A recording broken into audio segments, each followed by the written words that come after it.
Oke, assalamualaikum warahmatullahi wabarakatuh. Saya di sini ingin menjelaskan apa itu ekosistem terumbu karang, keindahan dan pentingnya bagi kehidupan laut. Oke, apa sih itu terumbu karang? Terumbu karang adalah struktur alami yang terbentuk di dasar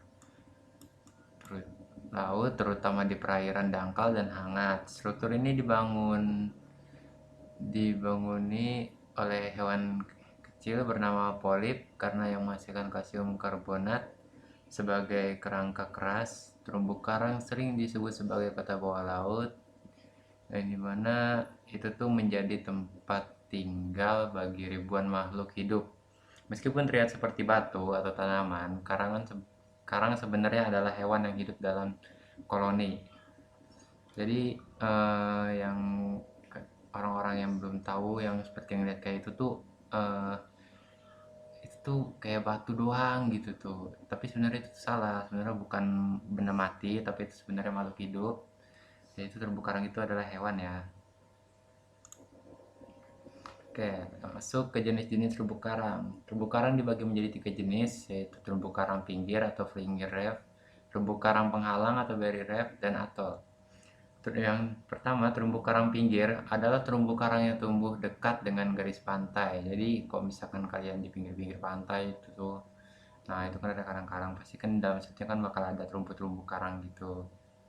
Nah, terus yang kedua terumbu karang penghalang, barrier reef. Ada terumbu karang yang terletak lebih jauh dari pantai dan dipisahkan oleh laguna yang dalam. Jadi, terumbu karang penghalang tuh yang kayak di bagian tengah laut gitu tuh, jauh dari pantai lah, ibarat apa sih intinya mah. Terus atol ada terumbu karang yang berbentuk seperti cincin dan mengelilingi laguna di tengahnya. Oke, manfaat terumbu karang. Ternyata terumbu karang tuh memiliki manfaat untuk ekosistem laut tersebut. Yang dimana kan terumbu karang ini kan milik apa sih banyak makanan-makanan bagi hewan-hewan yang tidak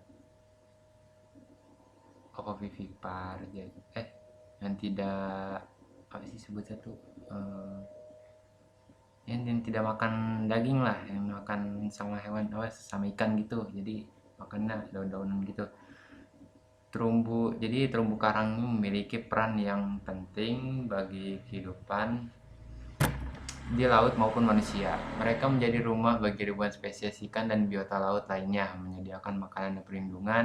Selain itu, terumbu karang juga melindungi pantai dari gelombang besar dan erosi dengan cara mengurangi kekuatan ombak. Jadi terumbu karang itu dampak apa sih? Bukan manfaatnya bukan untuk tempat tinggal hewan doang atau tempat makan hewan doang, tapi untuk menjaga kestabilan gelombang besar pada air laut. Dimana kan kalau misalnya ini ada bakal siap curah hujannya tinggi, kayak hujannya lebat gitu, pasti kan airnya bakal naik gitu, ombaknya bakal tinggi gitu. Makanya terumbu karang tuh memiliki peran penting untuk melindungi pantai dari gelombang besar tersebut. Selanjutnya ada keanekaragaman hayati. Terumbu karang sering disebut sebagai hutan hujan laut karena keanekaragaman hayati yang sangat tinggi. Meskipun hanya menutupi kurang dari 1% dari luas laut, terumbu karang menjadi tempat hidup bagi sekitar 25% spesies laut. Jadi 25% spesies lautnya tuh banyak yang tinggal di terumbu karang ya. Ancaman terhadap terumbu karang. Ternyata terumbu karang tuh memiliki ancaman juga, yaitu tapi sayangnya terumbu karang saat ini menghadapi banyak ancaman serius. Perubahan iklim menyebabkan suhu air laut meningkat, yang memicu pemutihan karang, polusi dari sampah plastik dan limbah kimia juga merusak kesehatan. Jadi terumbu karang tuh bakal terancam apabila ada limbah-limbah kimia yang masuk ke dalam laut. Terus eh, ada penangkap ikan yang menggunakan bom atau segala macam, itu kan bakal rusak ekosistem terumbu karang itu ya. Terus ada pemutihan karang. Yang pertama pemutihan karang nih. Pemutihan karang adalah fenomena di mana karang kehilangan warna cerahnya dan berubah menjadi putih. Hal ini terjadi karena karang kehilangan alga simbiosis yang disebut zooxanthellae yang memberikan nutrisi dan warna pada karang. Terus upaya pelestarian terumbu karang nih, upayanya untuk menyelamatkan terumbu karang, berbagai pelestarian telah dilakukan. Pemerintah dan organisasi lingkungan melarang praktik penangkapan ikan yang merusak seperti penggunaan bom atau sinadia. Oke, itu ya yang udah saya kasih tahu tadi, kayak bom gitu atau ya sianida itu dilarang ya oleh pemerintah, karena itu tuh bakal merusak ekosistem terumbu karang dan ikan-ikan yang terkena dampak itu. Selain itu, program restorasi karang melalui penanaman karang buatan dan transplantasi karang juga semakin gencar dilakukan. Jadi kalau misalkan kayak tadi pemutihan karang itu, nah kita tuh bisa rehabilitasi kayak membuat karang baru di apa namanya, kayak dicari serpian-serpiannya terus kita bentuk-bentukin gitu sekarang. Terus ada alatnya juga kok. Nah, sini juga kita tuh memiliki peran peran untuk melindungi terumbu karang sebagai individu.